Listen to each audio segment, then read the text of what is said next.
Hi, my name is Gary Ward. I am the owner and founder of the Facility Management Training Academy. I want to tell you my story, and my story goes about the challenges that I faced when I first entered into facilities management. I want to tell you about the challenges I faced throughout my career as a facilities manager. I'm sure many of you have your own challenges and at times don't know how to fix it or how to go about getting around those challenges. And then also I want to tell you about the reason why I started the training academy, and hopefully over time I will be able to assist you in your path and during your career as a facility manager. So my journey started when I was just 13. I started doing small minor works at home, renovations with both my father and uncle. I learned how to do some plaster work, bricklaying, some carpentry, painting, roofing, etc. And as a kid, I loved racing pigeons.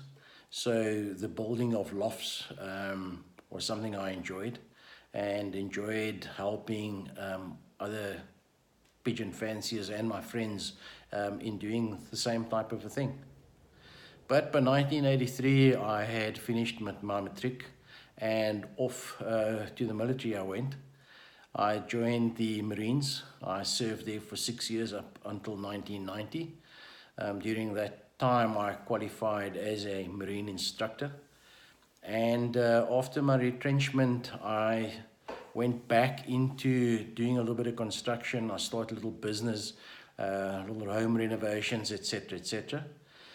But I found it quite difficult to reintegrate after spending so much time in the military, where one is used to receiving orders and or giving orders.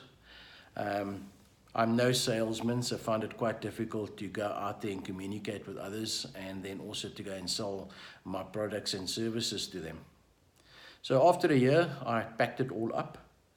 I moved back to Cape Town, and I entered the security industry, more specifically on response, which is very similar to a military environment. There I met a whole lot of other military guys that had been retrenched, guys that had finished their national service. So I was again amongst friends, and I felt very comfortable. But after a few years, I started branching out. I again started my own business, and I went into electronic security, more specifically burglar alarms, fire systems, CCTV access control, etc. And as I mentioned before, I was a military instructor, so I enjoyed giving instruction.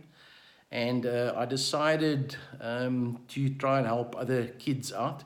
So I went to schools, to high schools, to matrics were doing their final year. And I approached a number of youngsters and offered them training, free training in electronic security. And many took up the opportunity. Some stayed with us as technicians, while others took the skill and moved to other companies, which was fine by us. We were still giving away something back to everybody. And then in about, 2000, while we were running quite a successful business, the big giant came to South Africa, ADT, Taika International. Many of you probably have heard of them. They brought along a program where they would give away free burglar alarm systems in exchange for a monthly armed response and monitoring contract. Well, I must say, it was a lucrative deal. A number of companies that were not in the security industry sprung up, and they took on the challenge. They made plenty money in the first year or so, as did I. We opened up offices in Johannesburg as well, and we had about 50 technicians and wiremen working for us at that time. But again, after a year or so, ADT pulled the plug on that program. Many of those businesses closed. Ours took a major beating. which eventually drove me to go look for another job. A friend of mine was working as a security manager in a 52,000 square meter shopping center, and he was emigrating to New Zealand. He spoke to me about the job, paved the way for me. I went for the interview and eventually got the job as a security manager. I fitted in quite well for that. I have a security background, I have a military background, so that was quite easy for me. But again, about a year and a half or so, the manager, operations facility manager on site at the time committed some serious fraud, and he was subsequently fired and also prosecuted. The center manager had a little bit of faith, and he offered me the job, to my surprise. So he obviously saw something in me that I didn't know actually existed.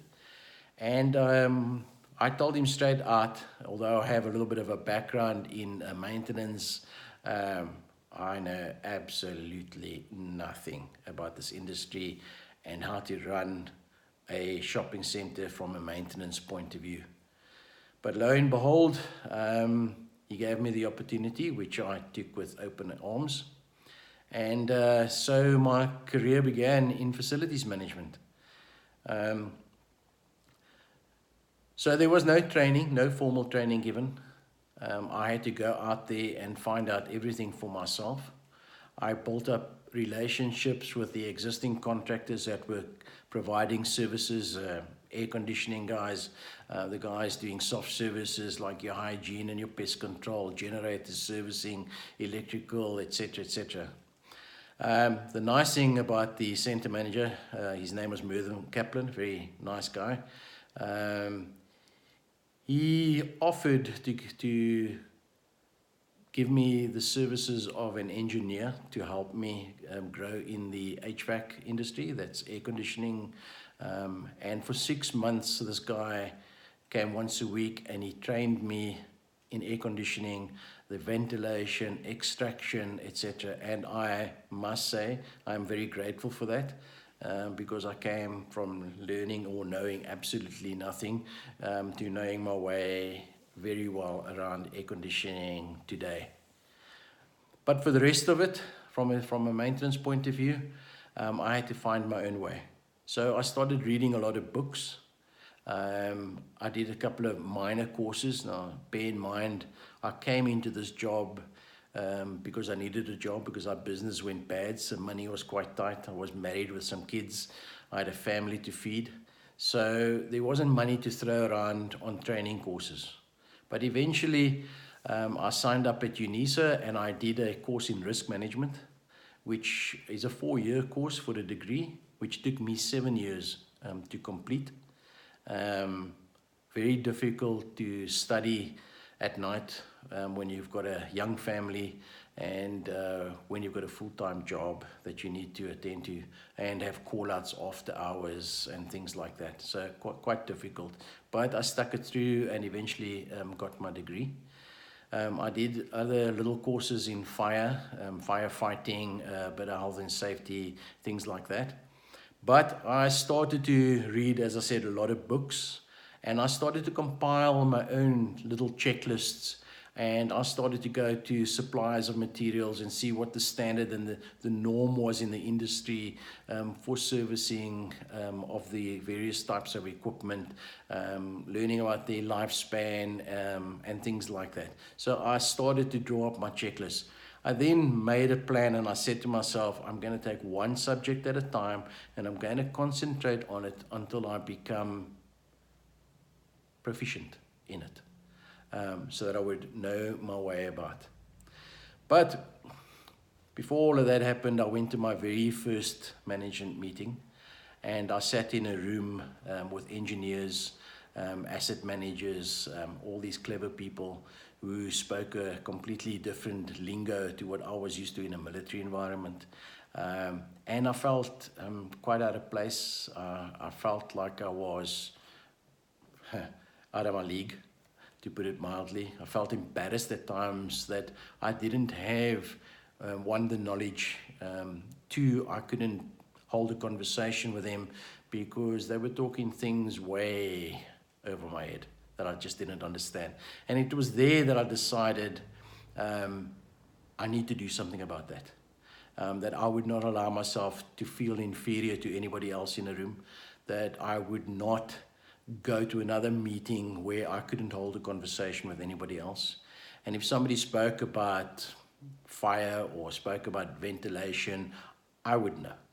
And if I didn't know something, I would make notes, I'd write it down, then I'd go and research it, and then I'd study it until I knew exactly what I was talking about.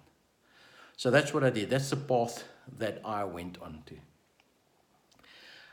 And after 2 years at this shopping center in that particular role, I'd built up quite a bit of knowledge to the point where the asset manager, the center manager, and others within my organization became quite used to the fact that I knew what I was talking about, even though half the time I didn't. And they started asking me for advice, and others within my organization would phone me and ask me, how would you do this and how would you do that? And then I realized that I was not alone, that I was not the only person out there who had limited knowledge, who needed support. I found that companies were not really interested in training their staff to a point that you could use the knowledge practically on the ground. So I felt that and saw that as a need, and I saw that other people needed that support. And so I started talking to other guys in the industry, and we started to communicate quite often, and we'd bounce ideas off one another, share checklists and share inspection reports and things like that. I then did some other courses in health and safety, and I just built up my knowledge, and I never stopped studying from the time that I went there in 2003 until now, 2019. I'm still learning every single day. I still read books. The wife laughs at me a lot of times. I don't read novels, I read technical books, and she thinks I'm quite crazy, like most people do.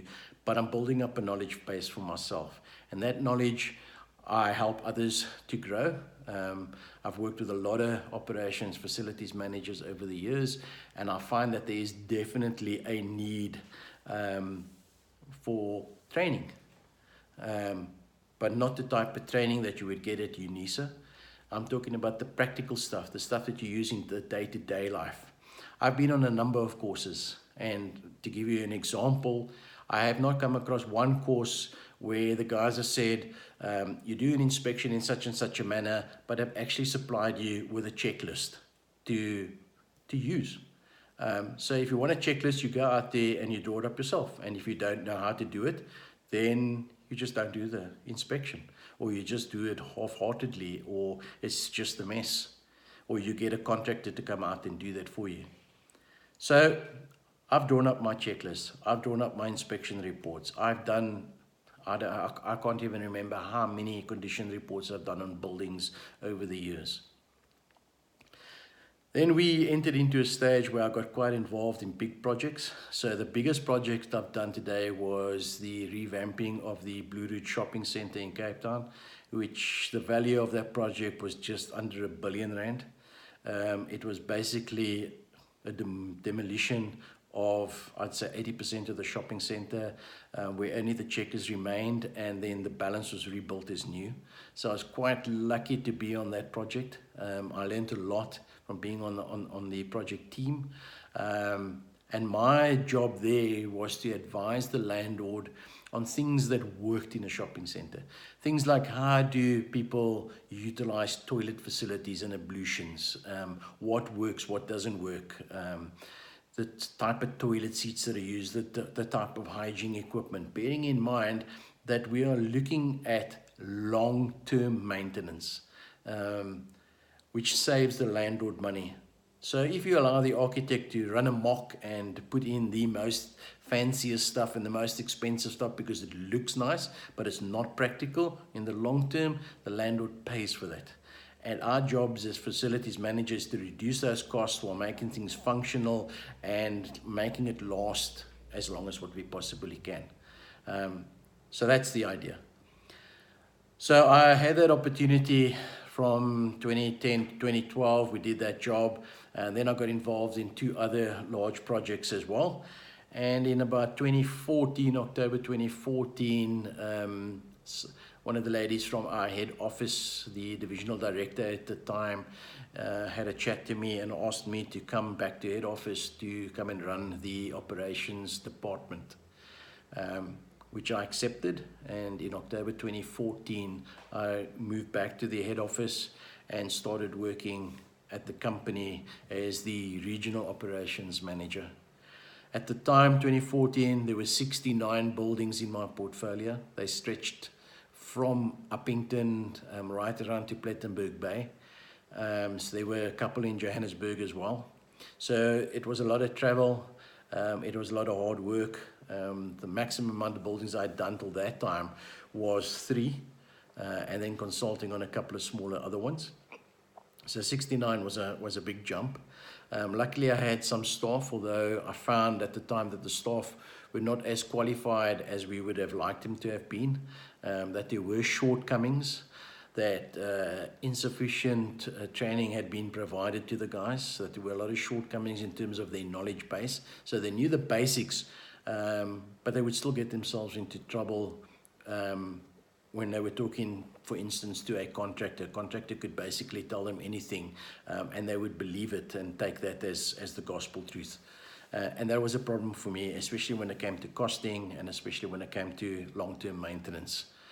So when contractors made a mess of something, they would just tell the guys, look, this and this is what happened, and because they didn't know any better, they would just accept it, landlords would just pay, and so the wheel would continue going on and on and on and on.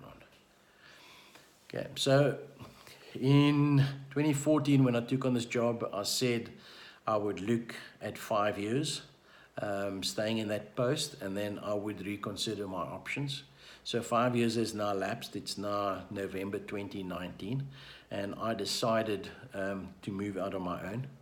I decided to consult for myself, and I decided to open up the training academy so that I could help others in the industry that are just starting out, or guys that are unsure of what to do, and to let you know that you're not alone. I started out there. I still speak to guys every single day that need advice on things, and it's a rat race, and the rats are winning at the moment. And unless we go out there and look after ourselves in terms of training, look after ourselves in terms of gaining more knowledge, no one's going to do it for you. I've come across and done so many courses, and they're just not worth it. When it comes to the end of the day, they're not practical for me to implement things on the ground. Now, don't get me wrong. I'm not saying don't go do courses, don't go get formal qualifications from the likes of UNISA and other universities, etc. That's a good thing. It all adds to knowledge. But you need knowledge on the ground. You need to be what they call streetwise. You need to know what you're talking about. You need to be able to talk the lingo. And you need to understand the lingo. And you need to understand when somebody's trying to pull the wool over your eyes, because you know a little bit more than they do. Okay, but you're probably aware, facilities management covers so many things, from budgets, health and safety, electrical, HVAC, fire, soft services, all those kind of things. Okay, and you cannot be an expert in every single field, but you can have sufficient knowledge that you don't get caught out, that you know what you're talking about, that you understand when somebody says something, that you can figure out things when it's presented to you, that you can draw up a specification, that you can compare apples with apples and know what you're buying. And most of all, that your landlords and the people that you work for become confident in your abilities and the decisions that you make. Remember, it doesn't matter whether you're a building supervisor, a junior operations manager, a senior facilities manager, the basics are all the same. You need to have knowledge, and you need to know what you're doing. And the courses that I have put together will, in my opinion, assist you in implementing the things on the ground and helping you to move forward and to gain more knowledge in the industry. And I just want to say thank you for listening, thank you for watching this video. Yeah, and let's see how I can help you going forward. Thanks very much for your time.